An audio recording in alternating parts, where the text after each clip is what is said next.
In my holidays, I found time to visit my two uncles, and those visits were very important to me because they were both practitioners of Dzogchen. One of these uncles was an abbot and the other a yogi, and in the course of later chapters of this book, I intend to tell some stories of my experiences with them that, I hope, will bring the Dzogchen teachings to life for the reader. My relationships with them were of very great importance to me throughout my college years, and their example as practitioners was a vital counterbalance to the emphasis on intellectual studies that dominated my life between the ages of 9 and 16. Finally, in 1954, at the age of 16, I completed my studies and left college. By then, I knew a great deal about the various forms of the teaching and was considered to be well educated about Tibetan medicine and astrology too. I studied diligently with many masters, some of whom even consider that I had mastered the subject matter they had taught me sufficiently for them to have asked me to teach others in the college. I could recite whole texts of philosophy and ritual by heart, and so, as I graduated, I really believed that I'd learned a great deal. It wasn't until later that I came to realise that I hadn't really understood anything at all. Though I did not yet know it, events were moving me towards the one particular master who was to bring all I had learned and experienced into a new and more profound perspective, and through contact with whom I was to come to a reawakening and to a true understanding of the Dzogchen teachings. Through his inspiration, I came to know the importance of these teachings and eventually to teach them myself in the Western world. This master was not a grand personage. Tibetans in general are used to seeing the teachings represented by famous teachers of high rank who present themselves in grand style.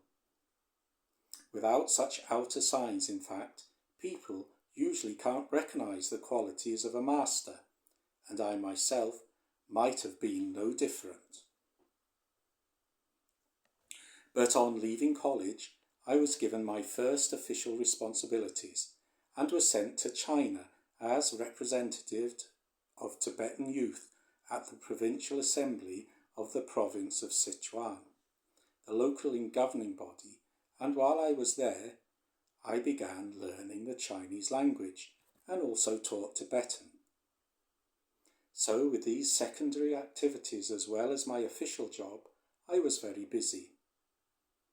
But I couldn't avoid noticing how different the social and political structure was there, or keep from wondering how what was happening in China would eventually affect my own country and its people. Then one night I had a dream, a particularly important dream, in which I saw a place with many white houses built of cement. Since this is not a Tibetan style of building, but is a type of construction commonly found in China, I mistakenly, as I learned later, assumed that these houses were Chinese. But when, while still dreaming, I moved closer to the buildings, I saw that the mantra of Padmasambhava was written in very large Tibetan script on one of them. I was amazed, because if this really was a Chinese house, why would there be a mantra written in Tibetan over the doorway? So I opened the door and went in, and inside I saw an old man, just a seemingly normal old man. But, for whatever reason, the question arose spontaneously in me. Could this man really be a master? And to my surprise, the old man bent to touch his forehead to mine in the way that Tibetan masters greet other masters. And he began to recite the mantra of Padmasambhava, which seemed to answer my question. What was happening still seemed very surprising to me, but I was by now fully convinced that the old man in my dream was a master. Then he told me to go round to the other side of a large rock that was nearby, adding that in the middle of the rock I would find a cave containing 8 natural mandalas. He told me to go there at once to look at them.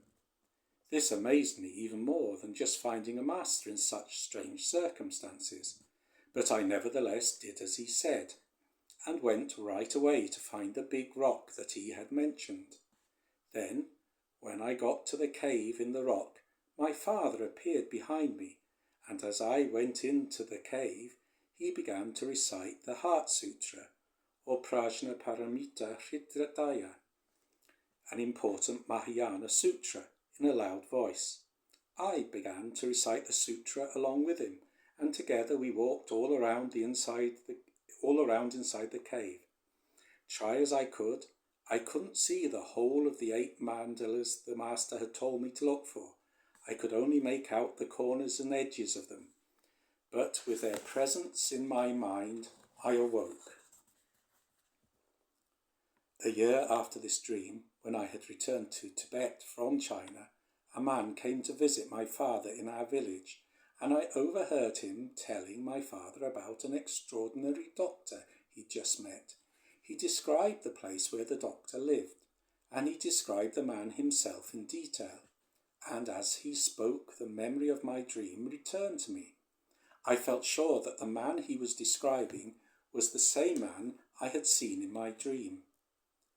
I spoke to my father about this at once. I'd already told him about the dream I'd had in China of an old man who seemed to be a master, and now I reminded him of the dream, asking him if we could visit this doctor his friend was telling him about. My father agreed, and we set out the next day. We had to travel for 4 days on horseback, but when we got to the village where the doctor lived, the old man I met really seemed to be the one I had seen in my dream. I really had the sense that I had been in that village before, with its Tibetan houses made in Chinese-style concrete, and the mantra was inscribed over the old man's door in exactly the same way I had seen in my dream.